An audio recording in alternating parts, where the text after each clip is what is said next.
Salafus Shalihin yang berkaitan tentang khauf. Khauf itu punya rasa takut kepada Allah Subhanahu wa Ta'ala.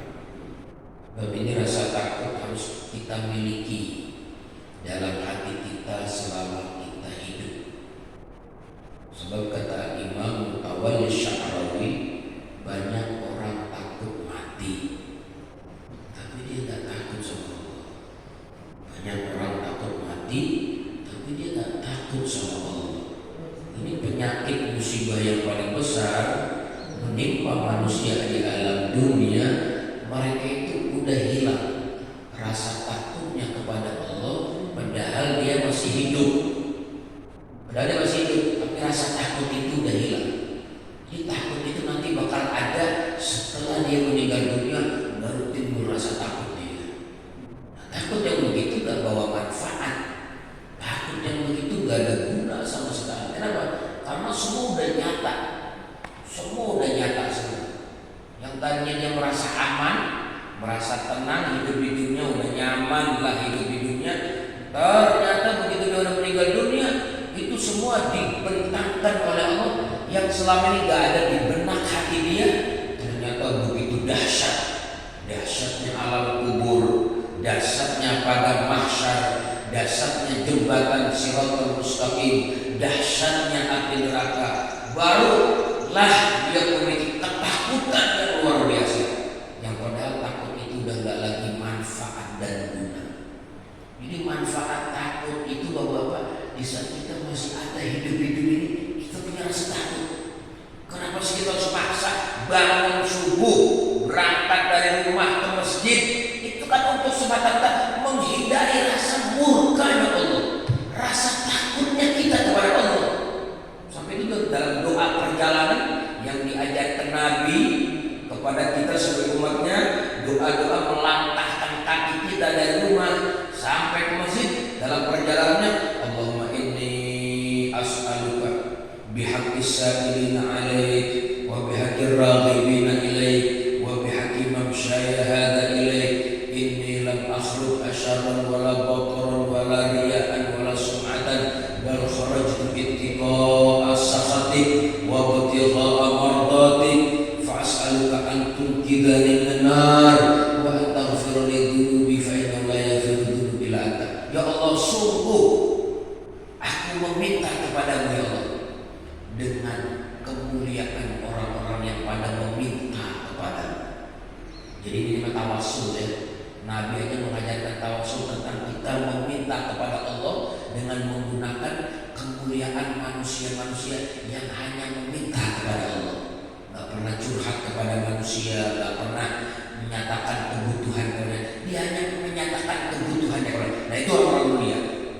Aku meminta kepada Allah, kata Nabi, bihaqqis sa'ilina 'alaika, dengan kemuliaan orang-orang yang meminta kepadamu, wa bihaqqi ya, wa bihaqqir raghibina ilaika, dan dengan kemuliaan orang-orang yang cinta kepadamu ya Allah.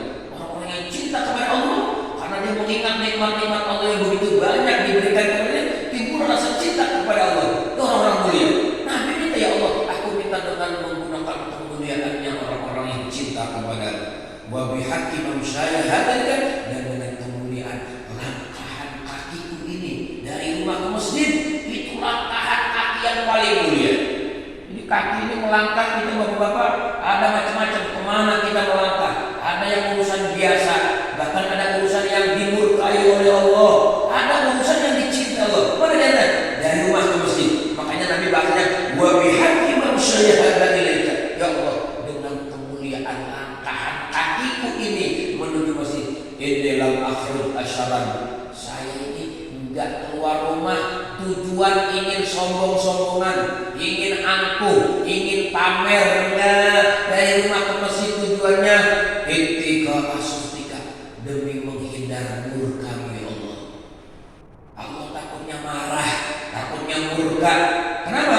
Ada banyak azan ya hayya 'alas shalah, hayya 'alal falah. Ada sebagian orang yang antipati dengan masjid, antipati dengan berjamaah, ingin sholat yang penting di rumah, sama aja rumah dengan masjid. Itu kata dia. Nabi beda, katakan punya kemuliaan langkahan kaki masjid. Maka dengan kemuliaan itu ya Allah, aku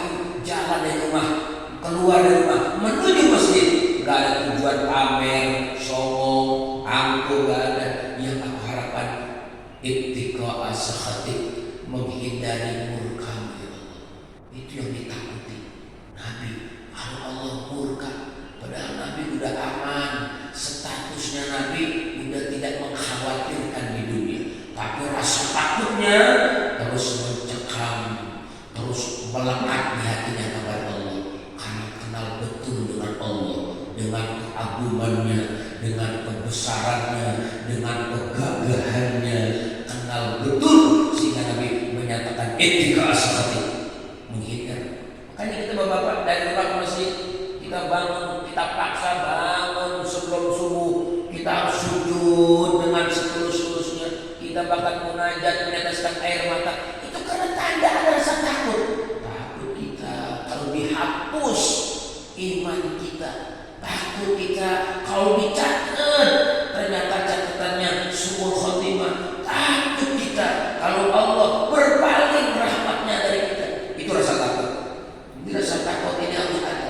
Ini kalau kita bapak sering-sering dengar informasi tentang ayat-ayat yang berkaitan dengan kebesaran dan kedahsyatan azab kubur, dahsyatnya hari kiamat, sehingga pikiran-pikiran yang tadinya didengar sama kita, berita-berita virus, berita-berita corona yang terus menghantui akal pikiran kita sampai masuk hati kita, itu akan sirna, udah gak kepikiran lagi. Makanya orang-orang soleh dengan adanya virus ini, keadaan mereka bagaimana? Keadaan mereka la khaufun alaihim wala hum yahzanun. Gak ada rasa takut mereka kepada apa yang virus-virus ini yang terjadi. Wala yahzanun, mereka kan juga gak prihatin, gak bersedih ya dengan apa yang menimpa. Misalnya sebagian orang ada yang kena, orang soleh ada yang kena juga virus corona. Mereka gak sedih, gak takut. Kenapa? Seandainya pun mereka meninggal dunia dengan virus, itu memang sebuah pahala peluang yang Allah akan angkat derajatnya menjadi orang mati syahid. Siapa kita di antara kita yang tidak mau mati syahid? Bahkan kita diajarkan sama Nabi, hendaklah ada di hati kalian keinginan mati syahid. Meskipun mati syahid tidak harus kita dibunuh oleh musuh, maju ke medan perang, tidak. Karena Nabi memberikan rumus kepada kita bahwa mati syahidnya umatku beda dengan mati syahidnya Bani Israel. Kalau mati syahidnya Bani Israel harus perang, bawa senjata, menghadapi musuh di medan pertempuran, harus ditebas oleh musuh, harus cincang banget. Enggak, Nabi Muhammad umat yang dikasihani oleh Allah, sampai Nabi memberikan bahwa mati syahid itu tidak harus maju ke medan perang. Di kasur pun kita bisa mati syahid. Di kasur bisa mati syahid. Sebagaimana Nabi katakan, syuhada'u ummati, orang-orang yang mati syahid di kalangan umatku ini, aktsaruhum, kebanyakan mereka ashabul firash, orang-orang yang meninggal di kasur. Meninggal di kasur Pak, enggak perang, nyantai, tapi dia meninggal dunia. Siapa kita tanya? Ya sekarang kalau ada sebagian orang yang meninggal dunia karena virus corona, di kasur dia, isolasi dia, semua keluarga menjauhi dia, jaga jarak, tanpa stres sampai dia meninggal dunia. Bisa jadi itu mati syahid. Bahkan kita Pak, kalau kita tidur nih, kita berwudu, itu selesai wudu kita berzikir, doa-doa tidur kita baca dalam keadaan bersuci, kita tidur dan berzikir kepada Allah. Seandainya malam itu nggak ada umur kita, maka mati syahid. Mitta ala fitrah kata Nabi, maka kamu akan meninggal dunia dalam keadaan fitrah, dalam keadaan suci bersih dari dosa. Apa itu? Mati syahid. Makanya itu Syekh Abdurrahman Ad-Daibai di dalam lantunan Maulid Diba, ya, di antara permohonannya kepada Allah Subhanahu wa taala, mati syahid. Ya Rabbi shalli ala Muhammad, ya Rabbi warzuqna syahadah. Ya Rabb, sampaikan salawat kepada Nabi Muhammad, dan dengan berkat salawat kasih rezeki kepada kami mati di atas syahadah la ilaha illallah, mati syahid. Jadi Bapak, selama di corona masih digembar-gembarin sama orang, masih diramaikan beritanya di mana-mana, terus saja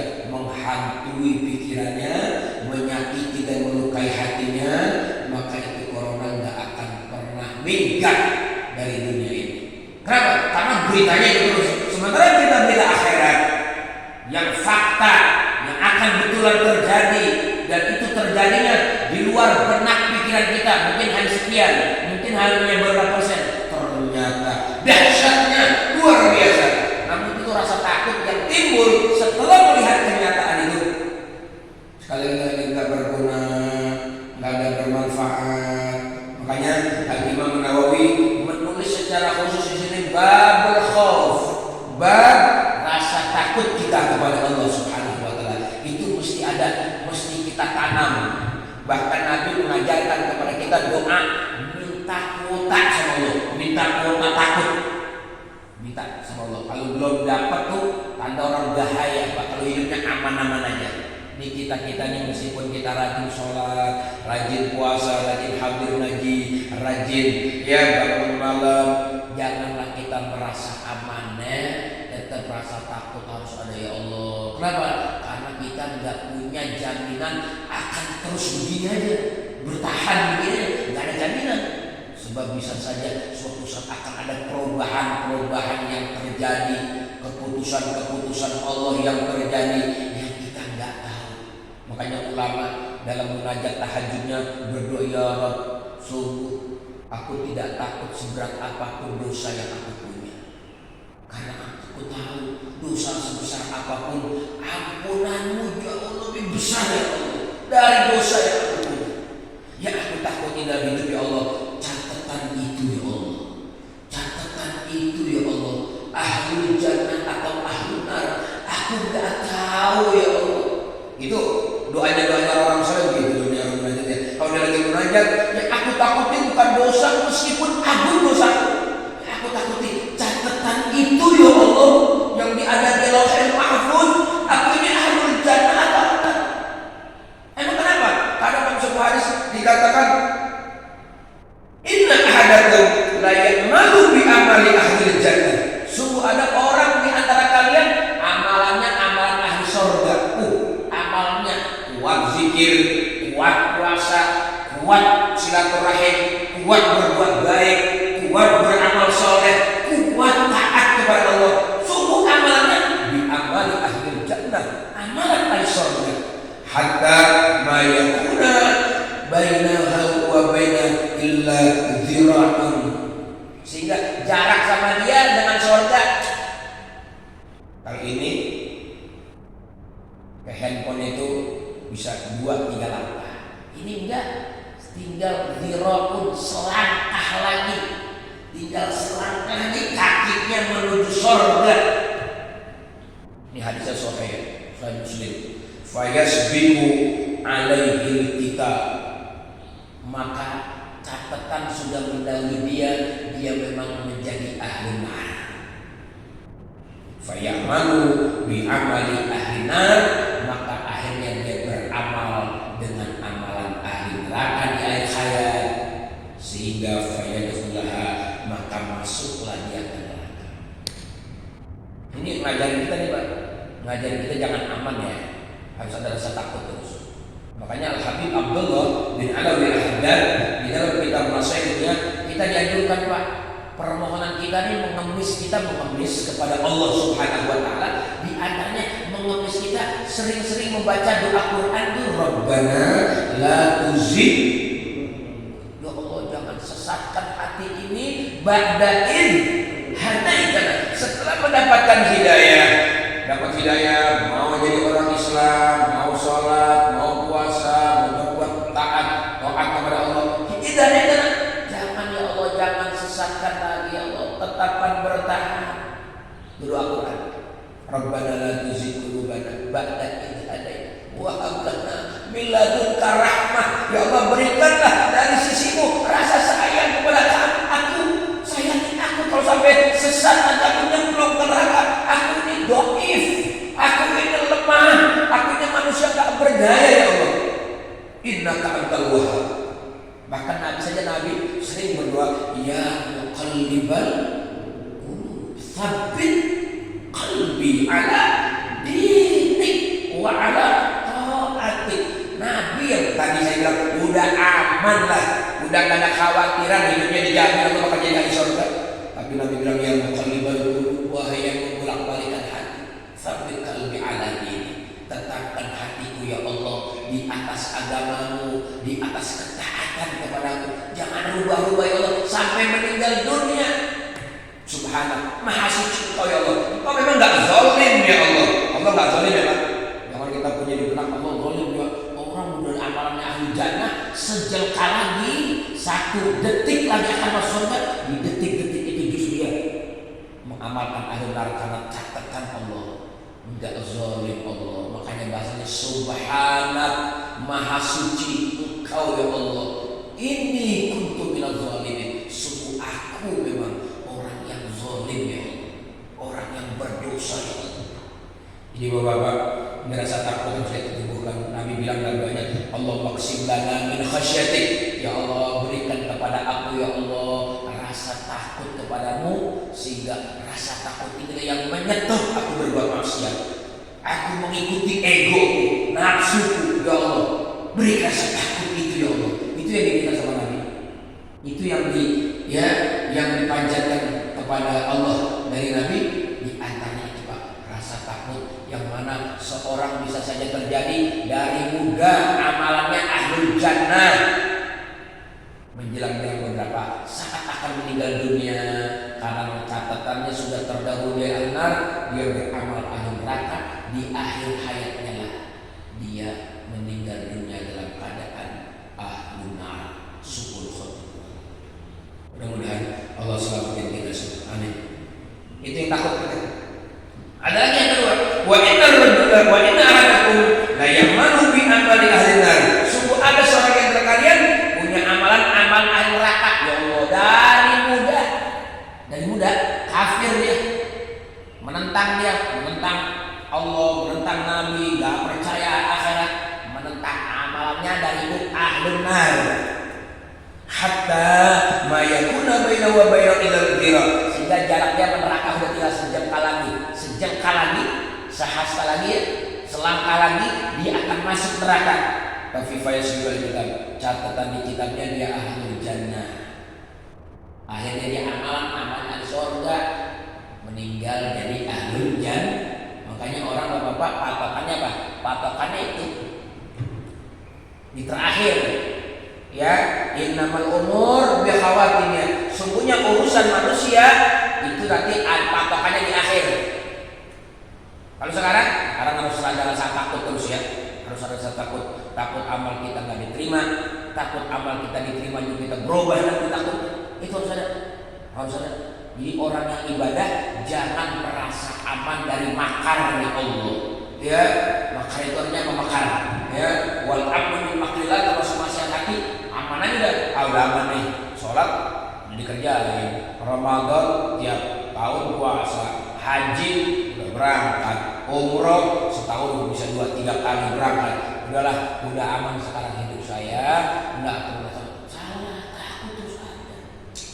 Takut berubah. Makanya sampai diajarkan doa, ya Allah biha, ya Allah biha, ya Allah bihusnil.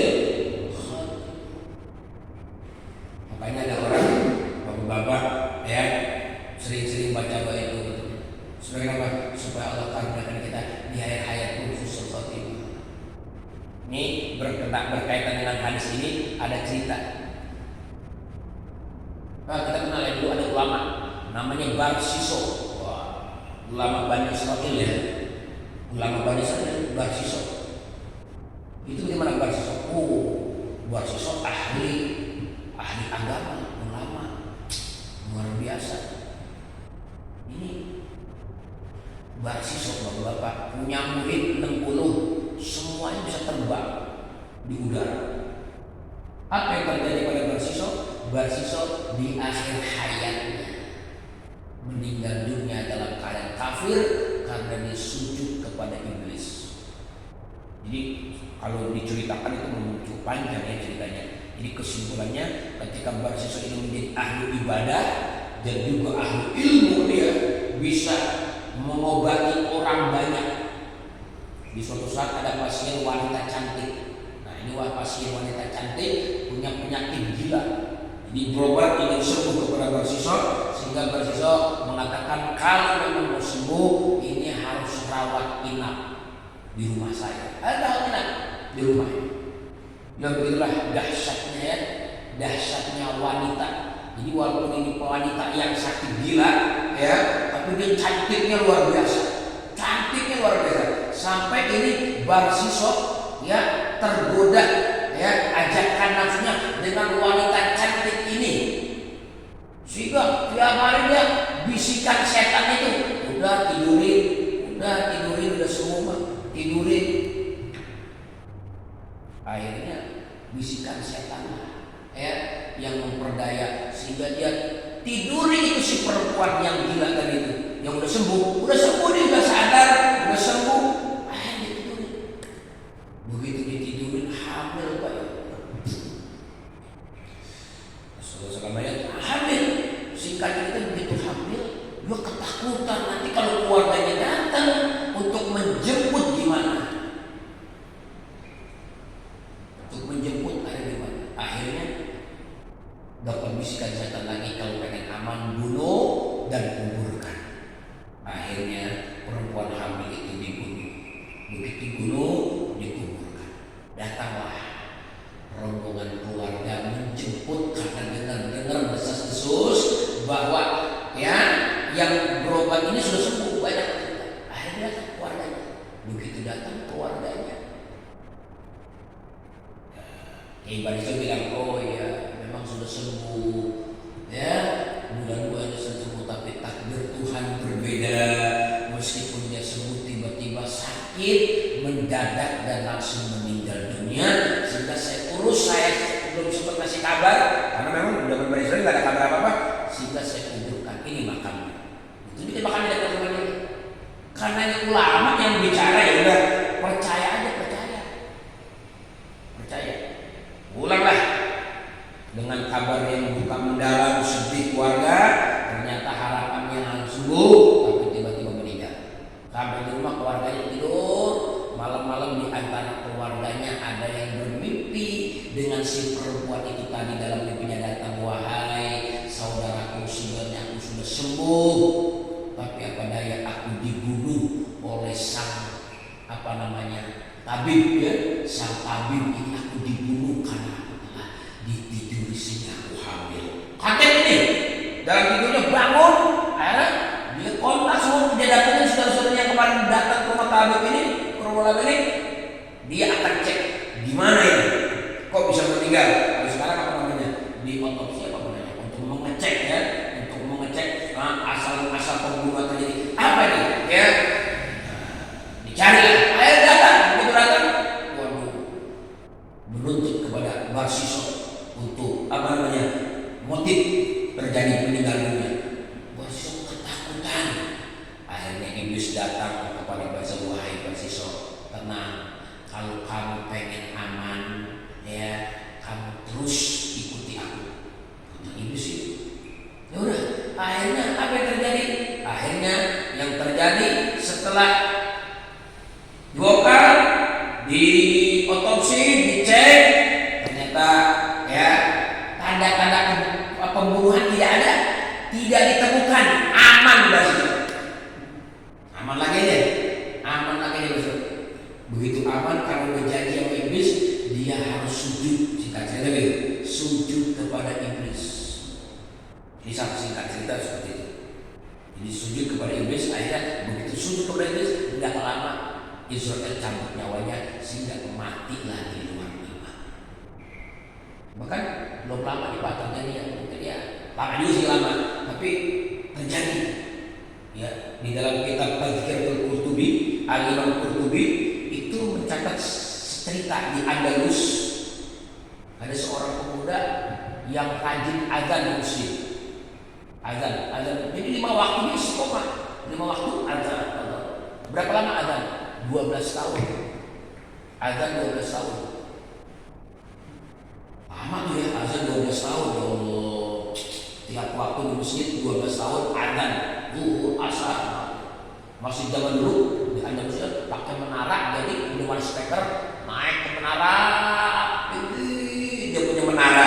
Sampai dia menara dia teriak dengan suara yang tinggi untuk memanggil orang-orang sholat berjamaah. 12 tahun. Ini yang kita harus takut.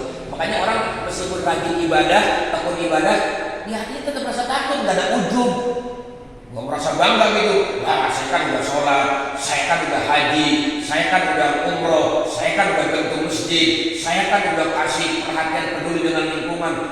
Udah aman dah masalah neraka gitu ya. Ini terjadi. 12 tahun ada. Suatu saat ketika dia mau naik ke menara untuk agak asar atau zuhur setiap hari, dia melihat di bawah ada perempuan cantik. Perempuan cantik. Jadi perempuan ini, wah, godaan besar ya. Bisa iman melayang juga nih. Makanya Nabi berdoa, Allahumma inni a'udzubika min fitnatin nisa. Jadi kita kalau perempuan pada jalan cakep, menarik, langsung ingat sama Allah. Allahumma inni a'udzubika min fitnatin nisa. Ya Allah, lindungi aku dari godaan wanita. Ya Allah, lindungi aku dari godaan. Kenapa? Ini kebanyakan ceritanya godaan wanita, tapi baru siswa godaan wanita. Ini orang yang ada 12 tahun, godaannya wanita juga deh. Begitu dia lagi naik menara, ceritanya Pak, dia lihat di bawah menara, wah, ada perempuan cantik lagi jemur pakaian pakai bikini aja. Wah, cantik, putih, ya kan? Akhirnya turun, dia menyatakan cintanya. Azannya nggak jadi, dia menyatakan cinta. Ya, Neng, saya ini cinta banget sama kamu, saya suka banget. Gimana kalau kita nikah, mau nggak? Ngomong begitu tuh si laki-laki yang mau azan. Akhirnya kata si perempuan, kalau saya sih mau aja, cuman kan bapak saya nggak bakal mau, saudara. Kenapa? Ya kamu kan Muslim, aku Yahudi, gimana mau ayah saya? Ya udah bilang sama bapak kamu, aku jadi Yahudi siap, asal nikahin kamu. Ini cinta gitu ya, cinta buta gitu ya. Jangankan urusan harta, nyawa, agama, korban demi cinta. Yang kita hati-hati Pak, kita punya anak-anak nih. Ya Allah, jangan sampai berjodoh dengan yang bukan seiman, yang musuhnya. Kenapa? Jangan tergadaikan rasa cinta. Meskipun memang yang datangnya orang kaya raya, hebat, tinggalnya di pantai indah Kapuklah, rumah-rumah yang miliar di sana, kita cuma bilang Bintaro, wah, jauh set lah kalau set beda. Nah ini ada calon mantu, wah gini bapak kalau jadi mertua saya bapak pindahnya ke Pik, pantai indah Kapuk. Ternyata namanya siapa kamu? Saya punya nama si Acong. Acong kan Cina ya. Nggak apa-apa dah, Acong yang penting kaya raya. Ini bisa jadi hilang iman.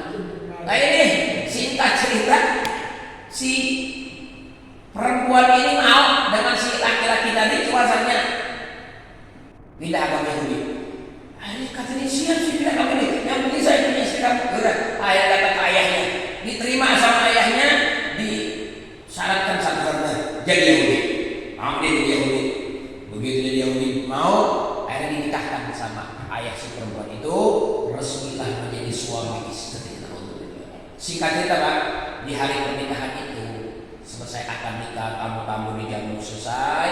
Ini si mantu ini yang udah jadi murtad ya, dia minta sama ayahnya, sama mertuanya ini mau lihat rumah yang di atas tuh, yang di lantai 2. Kata si mertua ini, itu lantai 2 rumah, itu memang jatah kamu bersama istri kamu. Kalau kamu mau lihat, silakan lihat ya. Karena rumah orang dulu tuh tingkatnya tinggi ya. Kalau kita kan biasanya paling 2 meter, 3 meter. Ini sampai jarak lantai 1 5 meter atau 7 meter lah. Ini naik tangganya tinggi. Begitu jalan sedang naik tangga, terpleset Pak, jatuh, kepala duluan, hancur Pak, berdarah, meninggal sekali. Akhirnya Pak, azan 12 tahun hilang, iman hilang. Bini yang sebenarnya malam-malam pertama bersama perempuan cantik belum sempat dinikmati, baru akan nikah mati. Ya Allah, matinya kafir lagi Yahudi. Ini Pak, pelajaran-pelajaran begini kita harus takut terus. Makanya Nabi sampai bengkak-bengkak ya dalam riwayat itu. Kakinya ini bengkak-bengkak. Soal malam rasa takut yang begitu tinggi. Ya Allah, mudah-mudahan Allah kasih kepada kita semua ya rasa takut kita kepada Allah Subhanahu wa Ta'ala. Jadi ada orang begitu Pak, amalnya di surga, sebentar lagi menuju surga, catatan begitu, ya udah akhirnya menjadi ahli nar. Ada kebalik nih, ada orang dari mudanya kafir terus, begitu saat-saat meninggal dunia beriman dia, mati ahli surga. Dan itu sama sekali ya dalam keyakinan kita, Allah nggak zalim karena Allah maha bijaksana, Allah maha memutuskan segala-gala, karena kita memang semua adalah makhluk ciptaan Allah. Allah berhak menciptakan si fulan beriman, si fulan kafir, si fulan sehat, si fulan sakit, si fulan kaya raya, si fulan miskin sengsara. Itu semua memang berkaitan dengan qada dan qadarnya Allah. Ya. Makanya kita diperintahkan sama Nabi, i'malu, terus saja beramal. Jangan mikirin catatan. Kata sahabat, ya Rasulullah kalau begitu nggak usah kita ibadah capek-capek dah. Kita bersandar aja sama catatan. Kita kalau memang catatnya sorga, meskipun kita nyantai kita bakal masuk sorga. Kalau memang catatan kita neraka, sehebat apapun mujahadah ibadah kita, tetap kita bakal masuk neraka kalau catatan benar. Nabi katakan i'malu, tetap beramal terus, jangan putus asa dari rahmat Allah. Terus sholat, terus puasa, terus ngaji, terus ibadah. Fa kullu yassarun lima khalaqallah. Setiap orang ada tanda-tandanya dijadikan surga. Di antara tandanya dia besar optimisnya kepada Allah yang Maha Rahman. Dengan ibadah dia minta kepada Allah agar dijadikan ahlul jannah. Dia minta kepada Allah agar tetap menjadi manusia yang takut kepada Allah, tidak angkuh, tidak ria, tidak pamer. Makanya itu Bapak-bapak, kata ulama, kebanyakan sih yang catatan ahlunar, meskipun dia ahli ilmu, ahli ibadah, di hatinya ada yang beres nih. Di hatinya merasa aman, udah aman lah. Udah jadi ustaz, masa ustaz yang neraka tega banget Tuhan. Justru ustaz paling takut. Iya, besok kan yang paling pertama kali masuk neraka itu kan ustaz. Makanya jadi ustaz itu jangan tenang-tenang. Enak datang dijemput pakai mobil, pulang datang disambut, dijemput pakai mobil mewah, sampai tempat dimuliakan, orang cium tangan bolak-balik, duduk di tempat yang khusus di depan, berbagai macam fasilitas, buah-buahan, makanan berbeda dengan jamaah yang lain. Jadi ustaz kan enak ya. Apalagi orang biasanya dipanggil ustaz, senang ustaz mau kemana? Alhamdulillah udah jadi ustaz. Padahal nyantren kagak, pesantren kagak dipanggil ustaz ya. Udah seneng aja, bahaya tuh. Aduh, orang dipanggil ustaz itu udah nangis. Kenapa? Ingat dengan hadis Nabi nanti pertama kali yang dipanggil ke neraka ustaz, ulama itu yang pertama kali. Kenapa? Mereka hanya bisa memerintahkan tapi tidak bisa mengamalkan. Itu kan takut. Jadi makanya Nabi katakan, Allah katakan, innama yakhshallaha min ibadihil ulama. Hanya saja yang punya takut kepada Allah hanya ulama. Ulama lah yang punya rasa takut itu kepada Allah Subhanahu wa taala. Jadi enggak ada tuh rasa nyaman-nyaman, aman lah udah jadi ustaz, udah ngajar di sono, khotbah di sono. Ya kesimpulannya ya kalau ustaz aja enggak aman apalagi awam begitu. Jangan begini, untung gua enggak jadi ustaz. Rugi kan jadi ustaz ya. Karena ustaz itu punya ilmu begitu ya. Iya. Ya begitu. Jadi artinya jangan merasa aman yang ustaznya apalagi yang awamnya. Udah khawatir di hati kita, rasa takut kita kepada Allah Subhanahu wa taala.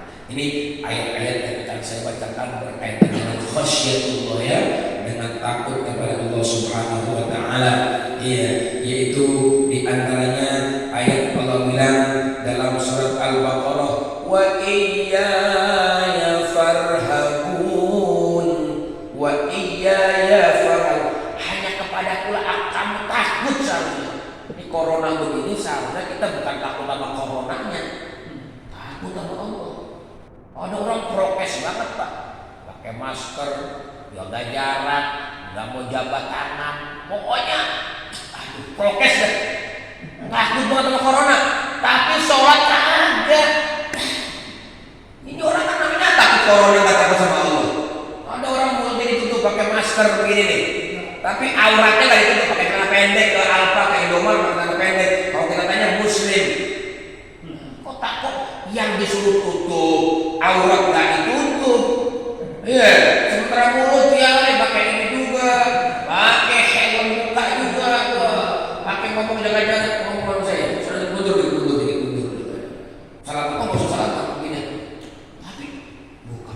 Kita terbalik nih, takut sama corona, tak takut sama Allah.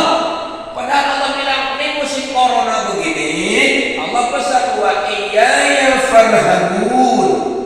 Hendaklah kalian takutnya hanya kepadaku. Begitulah aku kalau punya kudrat, punya gagah nih, aku tunjukkan baru virus corona yang halus, yang tidak nampak, tidak terlihat, membuat kalian lelah selelah-lelahnya. Sampai tim-tim dokter capek, rumah sakit lelah, ya pemerintah luar biasa, perjuangannya masih biaya, masih ini lelah capek, tapi tetap nggak membuahkan hasil. Dalam hitungan 1 tahun lebih, negara mana yang canggih yang bisa menangkal namanya corona? Itulah lemahnya kita. Dokter-dokter yang ahli, dokter-dokter yang ahli nggak bisa, sampai dokter sendiri pakai masker, pakai alat apa namanya APD ya, pakai alat. Dokter pakai alat APD, takut dia, ya jaga jarak ke dokter, nggak bisa namanya obatin sama sekarang, nggak jelas. Itu kuasanya Allah ya, ya Allah. Sehingga kita hidup tersesat Pak, harus maskeran, harus jaga jarak. Bahkan instruksi pemerintah kita, coba jangan berkerumun, yang berkerumun Jumat ditutup dulu, ya Allah. Sedemikian lemahnya kita manusia, nggak berdaya di alam dunia, virus corona. Bagaimana nanti di alam barzah yang lebih dahsyat dari virus corona? Ya Allah, capek nanti di padang mahsyar. Ya orang nggak takut. Sebenarnya saat-saat seperti ini orang harus merapat dekat lagi kepada Allah.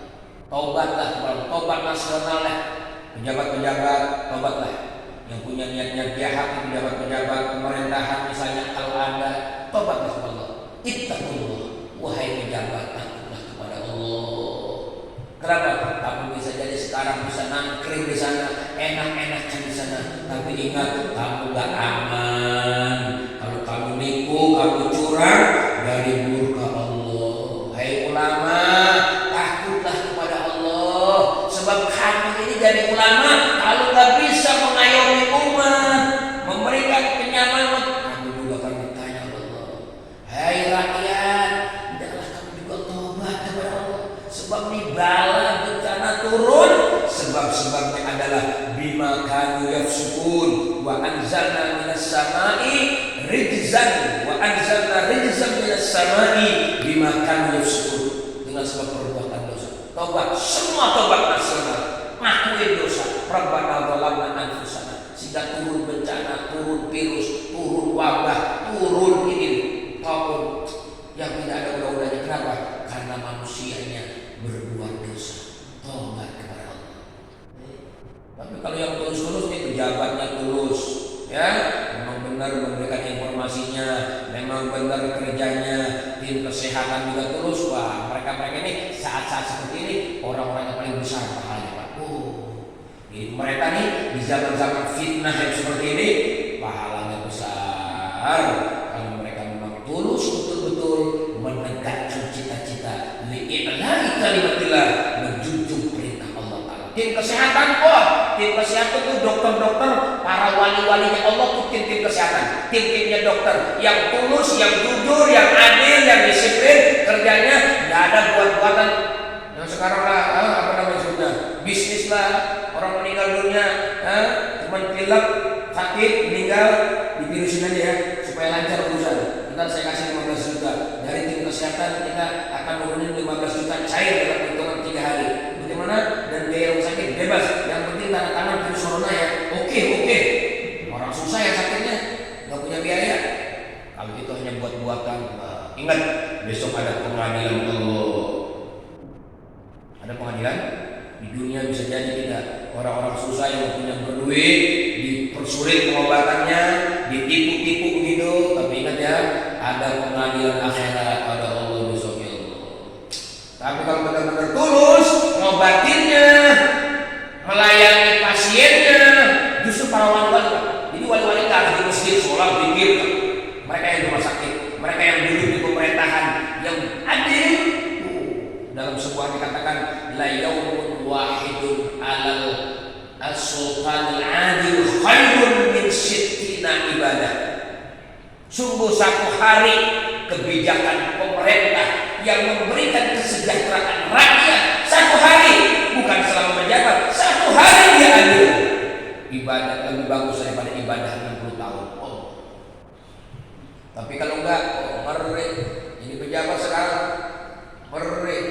Makanya dalam kitab-kitab tasawuf diajarkan ya, kalau bisa menghindarlah dari pejabat-pejabat, urusan-urusan begitu hindari. Kenapa?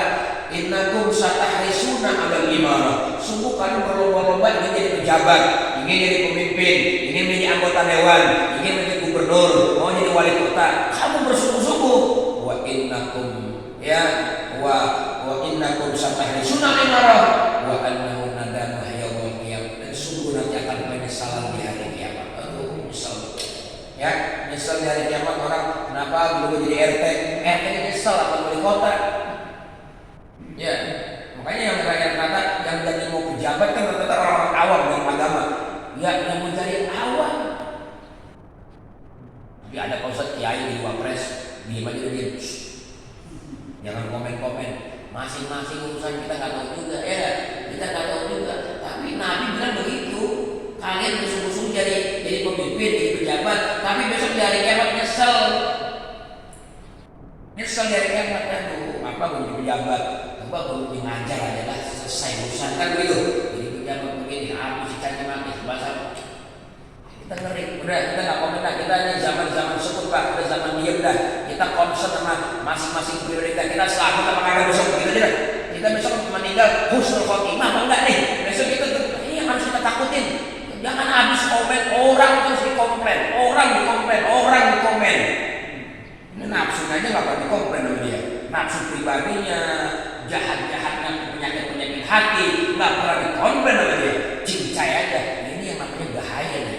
Punya rasa takutlah kita kepada Allah Subhanahu wa taala. Banyak Allah katakan wa iyya farhabun. Di ayat lain Allah katakan dalam ayat lain inna batsya rabbika lasyadid. Sungguh azab Allah itu pedih, enggak terbayangkan Pak ya Allah. Kalau sekarang kita yang namanya virus corona ngeri, takut, bahaya. Ya, kita apa namanya virus corona. Tapi Allah bilang siksa Allah lebih pedih ya Allah. Sekarang kita di dunia ini panas banget. Panas kita lagi tinggi-tingginya sekarang ini. Ya, tapi ingat ya, naru jahannam asyaddu harra law kanu yafqahun. Neraka jahanam lebih panas lagi. Ya Allah, mudah-mudahan Allah kasih kita rasa takut ya, yang dapat menghindar kita dari berbuat maksiat kepada Allah Subhanahu wa taala. Amin ya rabbal alamin. Bahkan dasarnya sama kiamat Pak, kita nih yang namanya kumpul sama keluarga kan enak ya Pak, kumpul sama keluarga. Lebaran aja kalau ada keluarga nggak pulang kampung kayaknya kurang lengkap. Sebab Lebaran itu akan menjadi indah di saat bisa berkumpul sama keluarga. Banyak orang kalau Lebaran harus pulang kampung. Kenapa? Memang terasa nikmatnya kalau orang berkumpul sama keluarga. Tapi besok di hari kiamat nggak ada perkumpulan keluarga. Kita di dunia bisa berkumpul keluarga, arisan keluarga, kumpul makan, tawa-tawa, ngobrol, enak kayak gitu. Tapi besok di hari kiamat nggak ada itu kumpul sama keluarga. Nggak ada.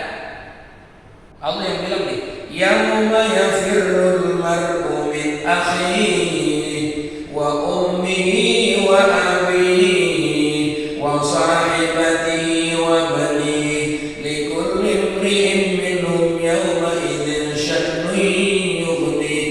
Di hari kiamat seorang lari daripada saudaranya. Tadi yang akrab sama kakaknya, sama adiknya, lari. Di hari kiamat nggak mau kumpul. Wa ummihi wa abi, lari dari ibunya. Sama ibu kan paling enak hidup ini, bersanding sama ibu. Waduh, kita lebaran pulang kampung mau ketemu siapa? Mau ketemu ibu. Ibunya udah meninggal, mau ziarah ke makam ibu. Tapi besok di hari kiamat, wa ummihi wa abi, dia akan lari dari ibunya, lari dari ayahnya. Ya Allah. Kemudian wa sahibati, lari dari istrinya. Ya Allah, kita biasanya hidup paling enak nyaman sama istri, tidur bareng sama istri, kumpul sama keluarga sama istri. Tapi dari kiamat kita nggak mau ketemu wajah istri kita. Jangankan ketemu, melihat wajah istri di hari kiamat nggak mau. Wabani, anak-anak nggak mau ketemu. Kalau anak buah hati, belahan jantung, nggak mau ketemu sama anak di hari kiamat. Likulli imri'in minhum yawma idzin sya'nun yughni.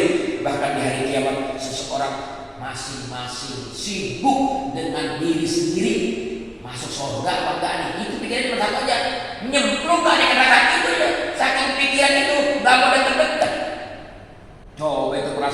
di dunia begitu punya, cakep itu. Cuma di sana nggak manfaat gitu. Nggak manfaatnya berpisah sama semua keluarga. Allah.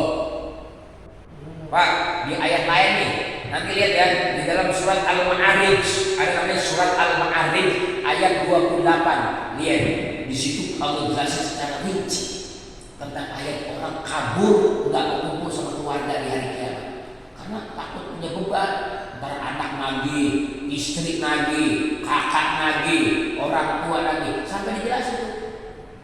Yauma, ya, di dalam Al-Quran dikatakan oleh Allah Subhanahu Wa Taala, di mana ya, yawaddul ladzina zalamu, berharap orang-orang yang berdosa nih waktu hidup di dunianya, yauma yawaddul ladzina zalamu, di hari kiamat punya keinginan orang-orang yang berdosa, lau yaftadi min adabi yaumil qiyamah bibani, dia mau tebus, lau yaftadi, kalau saja bisa tebus, dia mau tebus keselamatan dirinya dari nyemplung dalam neraka dengan anak-anaknya. Anak Pak, dan jaminan besok di hari kiamat pengen tebus, jangan nyemplung, gagal anak nyemplung gak masalah, anak di neraka dibakar gak mau tahu, yang penting aku selamat. Itu saking dasarnya hari kiamat. Kalau sampai anak dikorbanin kan, ya Allah, berarti dasar hari kiamat bukan main-main nih, begitu ya.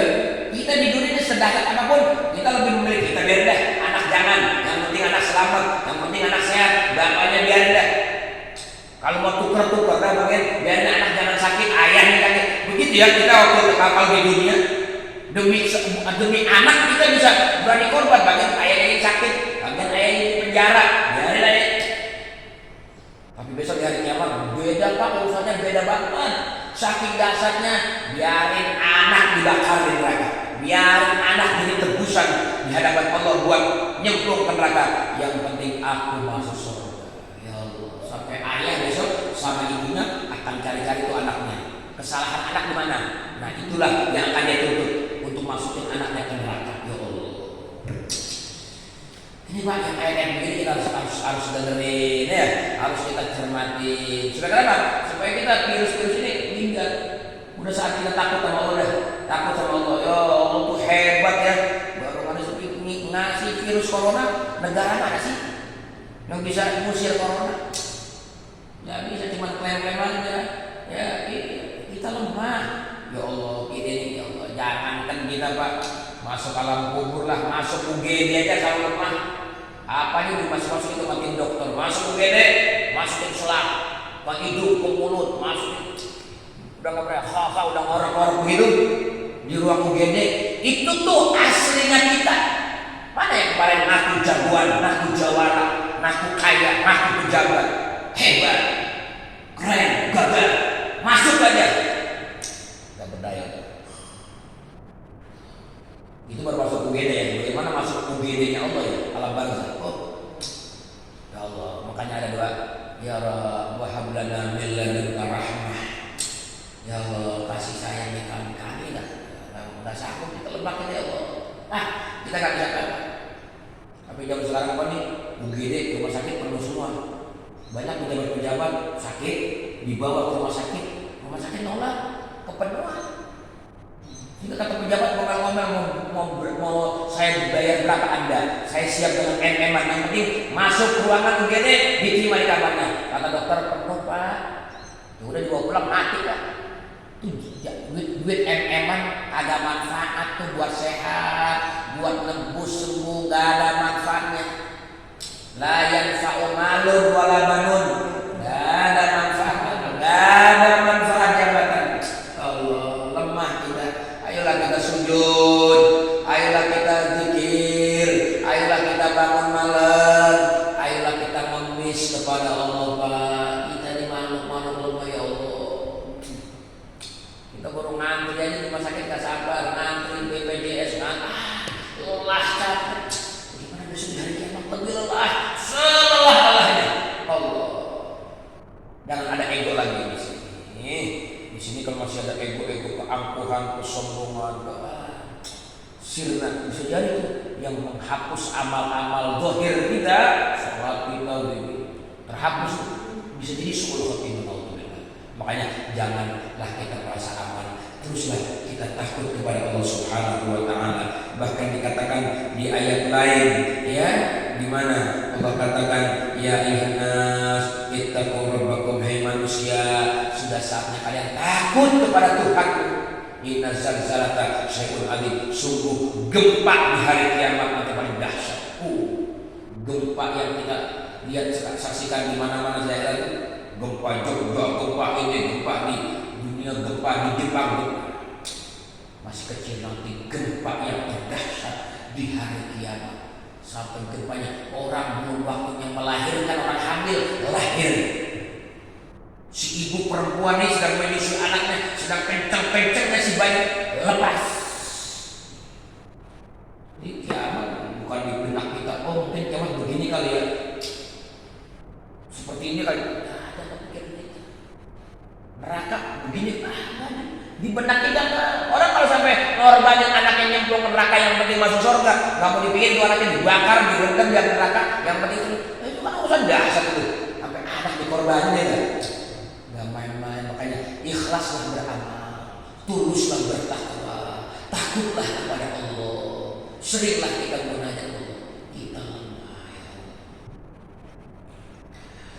Itu diantaranya ayat-ayat yang apa namanya, yang melahirkan, menimbulkan kita sakit. Inna fi dzalika laayat liman khafa 'adzabal akhirah. Itulah gambaran akhirat buat orang-orang yang takut kepada Allah tentang azab akhirat. Dzalika yaumun majmun, itulah hari perkumpulan manusia. Wa dzalika yaumun mashhur, itulah hari semua amal kita bakal disaksikan oleh makhluk pada mahsyar. Kita pernah berbuat begitu. Bahkan di ayat di sama yang terdekat, yauma idzin tuhadditsu akhbaraha, di hari kiamat bumi akan cerita kebobrokan kita, karena kita berbuat maksiat di muka bumi, di tanah mana, di puncak mana, di villa mana.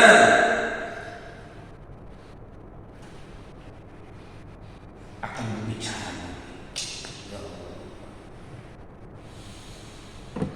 Jadi bapak-bapak, iyalah kita gembor-gembor aja kan Pak, gembor-gemborin Quran, gembor-gemborin azab api neraka, gembor-gemborin padang mahsyar, gembor-gemborin tuh azab kubur. Biar orang fokus takut ke situ, udah nggak mikirin corona lagi kan. Minggat corona mah kalau masih dipikirin, masih diberita-beritain, ya masih ada terus. Nggak usah diberitain. Siapa di sini yang dekat sama pejabat, dekat sama pemerintah, nggak usah diberitain. Yang sakit sekian, la yanfa. Kalau dia nggak takut sama Allah, la yanfa. Hambur-hambur berita, hambur-hambur biaya, terus bakal ada di corona. Selagi digembor-gemborin, diagung-agungin, Quran nggak sempat dibaca. Buka HP, berita corona lagi. Buka TV, berita corona lagi. Buka koran, belum kena corona, mati loh. Takut kan? Ya. Nah, saatnya kita takut kepada Allah Subhanahu wa taala. Ya Allah, mudah-mudahan Allah ampuni dosa-dosa kita. Ya Allah, yukta min jahannam yawma idzin la sabuna alfi zimamin maka sabuna alfi malakin yajuruna. Nanti akan ada seorang diseret ke neraka jahanam oleh 70 malaikat. Kita ini jangankan 70 malaikat, polisi aja datang ke rumah kita 10 orang, kita udah ketakutan.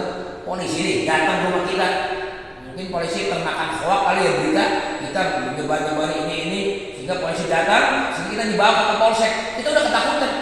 Polisi kan manusia sama kayak kita, cuma pakaiannya beda, kita udah takut. Gimana malaikat nanti Allah 70 diseret ke jahanam, ya dengan 70 apa namanya rantai. Jadi satu malaikat pegang rantai, diikat orang, ditahan ya Allah. Kita harus berdoa, jangan-jangan saya itu orangnya ya Allah, aku ya Allah, jangan-jangan ini yang bidangnya hadis Nabi. Jadi jangan kalau dengar hadis Nabi, dengar ayat Quran, Pak, jangan ini buat orang dia, ini buat dia, buat kita mana? Jadi kalau dengar ayat-ayat Quran, saksi ini jangan-jangan buat saya, jangan-jangan buat saya. Kok cerita-cerita Quran tentang sifat-sifat orang munafik kok ada pada saya? Ini begini saya, ini begini saya. ciri orang munafik kan biasanya susah bangun subuh, susah berjamaah isya dan subuh. Jangan-jangan saya yang munafik. Kalau ngomong bohong terus, jangan-jangan saya bohong atau kredit. Misalnya gitu ya. Kalau janji suka ingkar, jangan saya. Baca Quran nih, sifat-sifat orang-orang kafir dibaca ini sifat-sifat orang kafir ya. Ya Allah. Wa minan nas innal ladzina kafaru sawa'un 'alaihim a'anzartahum am lam tunzirhum la yu'minun khatamallahu 'ala qulubihim wa 'ala sam'ihim wa 'ala absarihim ghishawatun wa lahum 'adzabun 'adzim. Ini gambaran kafir, jangan-jangan saya nih dinasihati enggak mempan-mempan, enggak lulu-lulu nih hati, udah zikir padahal, udah ngaji padahal, udah sujud padahal masih angkuh aja, masih ego aja. Jangan-jangan saya orang kafir. Begitu. Kita orang munafik. Wa minan nasi man yaqulu amanna billahi wal yawmil akhir wa ma hum bimu'minin. Ada sebagian orang beriman kepada Allah, mengakunya hari kiamat, tapi kata Allah, wa ma hum bimu'minin, dia tak beriman kepada Allah. Jangan-jangan saya nih imannya cuma di mulut, asyhadu alla ilaha illallah wa asyhadu, cuma di mulut, tapi hati saya enggak beriman. Saya enggak takut sama neraka, saya enggak takut sama. Jadi kalau baca sifat-sifat orang munafik, dia tuduhkan kepada diri dia. Dia langsung takut sama Allah. Oh, jangan-jangan saya. Baca kita orang-orang beriman. Orang-orang beriman. Bagaimana orang-orang beriman? Alladzina yu'minuna bil ghaibi wa yuqimuna ash-shalata wa mimma razaqnahum yunfiqun. Percaya sama yang gaib-gaib, sama alam kubur yang berbeda pada mahsyar nanti, jembatan sana. Kurang percaya. Jangan-jangan saya bukan orang beriman. Wa yuqimuna ash-shalata, dan menegakkan sholat. Saya jangan-jangan sholatnya masih zahir doang nih, belum khusyuk sholat saya, belum benar-benar. Jangan-jangan saya belum beriman.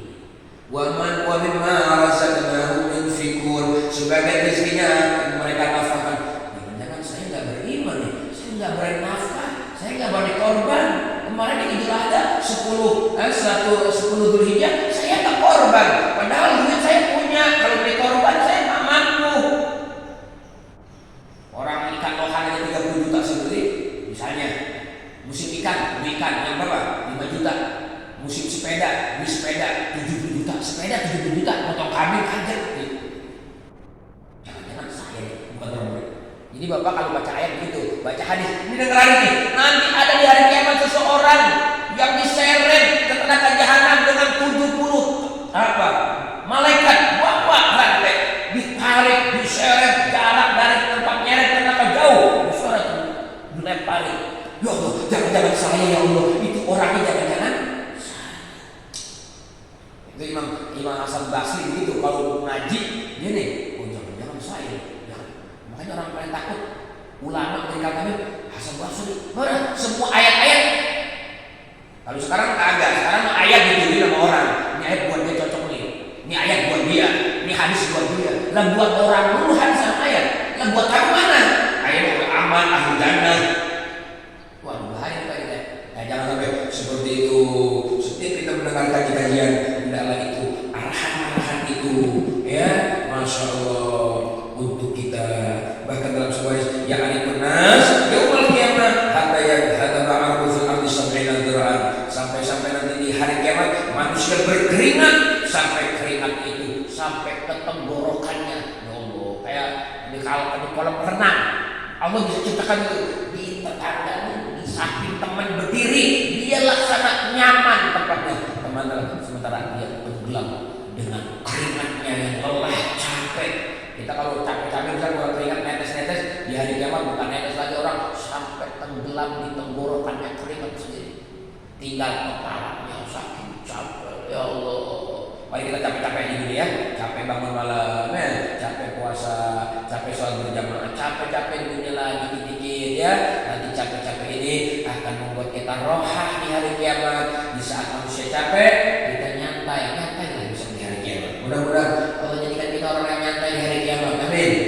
Biar kita capek-capek lah kita di dunia ya, lelah-lelah kita sedikit-sedikit untuk membuktikan kita orang-orang takut, orang-orang pengecut kepada Allah ya, orang-orang penakut. Makanya jadilah seperti Sayyidina Umar, yang Sayyidina Umar kalau di medan perang dia gagah.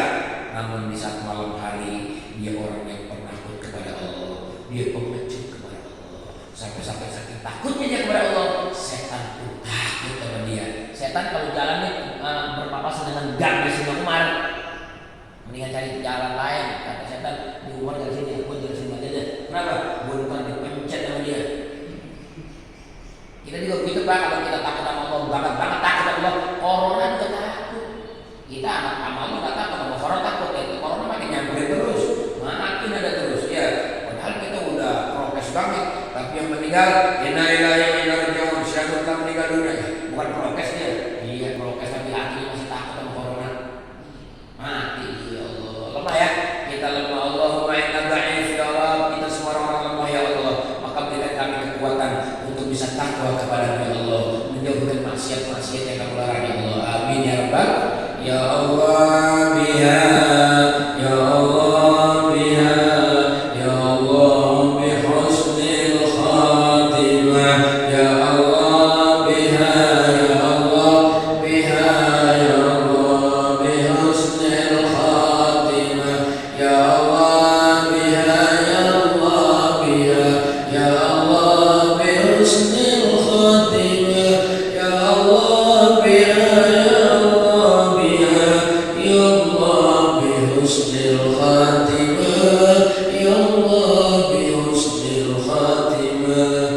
Li khamsatun udfi bihim naral jahimil hatimah, al-Mustafa wal Murtada wa ibnahuma wa Fatimah, wa ibnahuma wa Fatimah.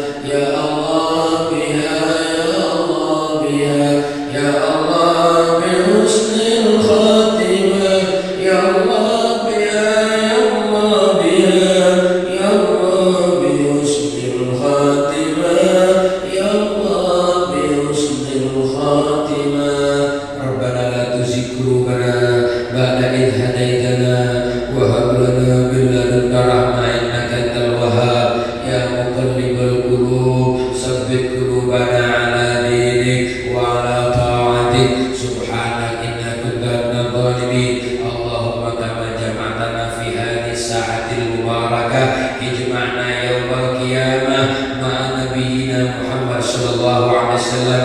Adkhilna jannah bi rahmatik ya arhamar rahimin, wa qina adzabannar, wa qina adzabal qabr, wa qina adzab yaumil qiyamah ya arhamar rahimin, ya akramal akramin, ya ajwadal ajwadin, ya rahimat du'afa wal fuqara wal masakin. Nahnu abiduk ya Allah, al fakir al miskin ya Allah. Nahnu masakin, nahnu fuqara ila rahmatik, farhamna ya arhamar rahimin, rahmatan tughnina an rahmati man siwa, wa qdi 'anad dayn, wa ghnina min al faqr, wa tawaffana fi ta'atik, wa jihad fi sabilik, warzuqna syahadah ya arhamar rahimin. Allahumma ighfir lana wa li walidina wa li auladina wa li masyayikhina wa li talamidina wa li jami'il muslimin wal muslimat wal mu'minin wal mu'minat ya arhamar rahimin. Sallimna wal muslimin wahfazna wal muslimin wal tubbina wal muslimin wa farrij 'anna wal muslimin ya arhamar rahimin. Farrij 'anal muslimin ya arhamar rahimin. Farrij 'alal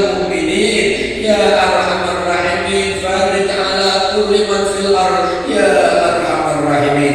Rabbana taqabbal minna hadhil majma', Rabbana taqabbal minna hadhil majlis, ij'al majlisana hadha ya Allah majlis ridha wal ghufran wal afwa bi rahmatika ya arhamar rahimin. Sallallahu alaihi wasallam Muhammadin wa alihi wasallam walhamdulillahi rabbil alamin. Mudah-mudahan menjadi ilmu yang bermanfaat untuk kita. Semakin hari kita semakin takut kepada Allah, semakin hari kita semakin tulus kepada Allah, semakin hari kita semakin ikhlas kepada Allah, jauhi diri kita dari maksiat, dari perkara, agar Allah tetapkan iman Islam kita sampai kita meninggal dunia berjumpa kepada Allah dalam kalimat yang sama, la ilaha illallah Muhammadur Rasulullah sallallahu alaihi wasallam. Terima kasih atas perhatian